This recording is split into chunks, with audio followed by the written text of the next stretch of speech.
Three, two, one. Welcome back to ESBR Boxing's YouTube channel. Delighted as always to be joined by Owen and Greg. We are in fine prediction mode once again. Lee McGregor takes on Isaac Lowe on this weekend's undercard between Alexander Usyk and Tyson Fury.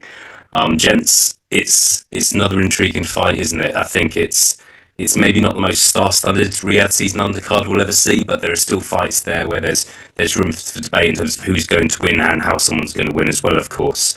Owen, I'll start with you for this one. Lee McGregor had a fantastic start to his career, has maybe kind of dipped, suffered his first loss in the last 12 months or so. Former European champion, former British champion, still achieved a lot in the sport. The slight favourite against Isaac Lowe. Isaac Lowe, he's been around a while now, hasn't he? Once had some good wins, had a couple of losses against high quality operators. What's your final prediction for this one?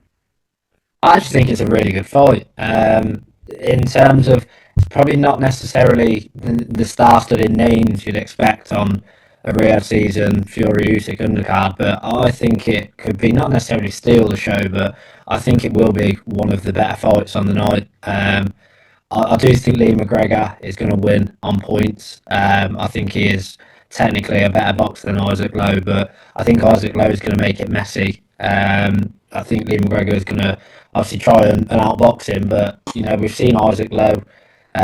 He sort of sounds a bit harsh, but putters around at sort of British level, in and around that level.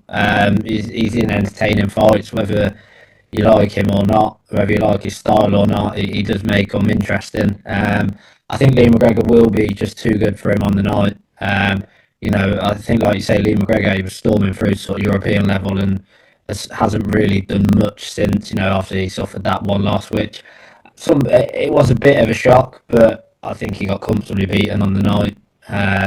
So I think for me, as I say, I think Lee McGregor will try and keep it at a distance, but I think Isaac Lowe is going to drag him in and we will see a bit of a war.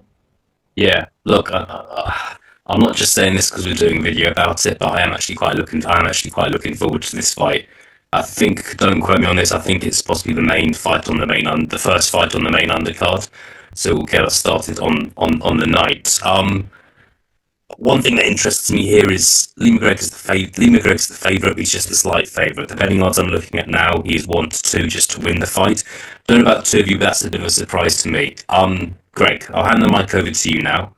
Owen's going for McGregor on points. What are you going for? Yeah, this is the fight I'm looking forward to most on Saturday night, believe it or not.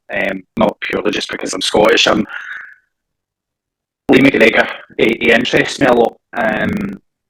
This is a really hard fight. I'll tell you why it's a hard fight. This is really all going to depend on what the absence has done with Lee McGregor before he's come back and had a successful run of fights. If he's done the weight properly, if he's done those things properly, I think he'll outpoint Isaac Lowe. But I think it's going to be a hard fight. I think that Lee McGregor is technically a much better fighter than Isaac Lowe, but I think that Isaac Lowe is also very dogged. He's got a determination. There's a couple of question marks over Lee McGregor's inactivity over the past couple of years. It wasn't himself when he lost to Ayala. Like you said at the beginning of the video, Elliot, Isaac Lowe has only lost in top company. Diego Alberto Lopez, Nick Ball, there's nothing wrong with losing to either of those two. So this steals the show for me. But if McGregor's done the weight properly, I see him winning in points. Yeah. I think it is an intriguing one. I think one intriguing point, you mentioned the weight there. McGregor obviously was at super bantamweight for a while. He's moved up. He's kind of moved up in weight here, but I just think it's going to be very interesting to see what he looks like on the scales on Friday night. One thing I would say as well is I don't think Isaac Lowe gets enough credit. I think he's at a certain level, but I admire his longevity. He's been at this level for a while now.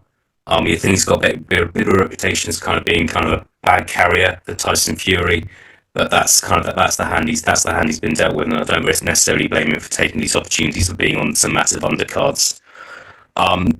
I think it's a bit sad what's happened with Lee McGregor's career, if I'm honest. I remember, Greg, I think you were ringside for the fight against Cash Farouk in what feels like an eternity ago, and I just think Yeah, I was really excited about his career. And I think the last couple of years, it's sad. It's a bit sad what's happened. About to turn 28, so I really hope the best is yet to come.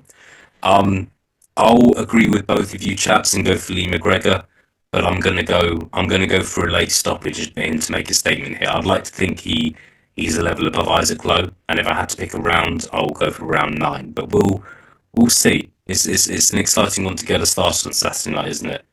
We'll leave it there, gents. But yeah, there's maybe a few questions to ask after the fight on Saturday. But again, according to the bookies, not easy to call. So perhaps some people are picking Isaac Lowe to win this fight. Greg, Owen, good to speak to you once again, and we'll speak to you very very soon. Thanks, guys. Good night.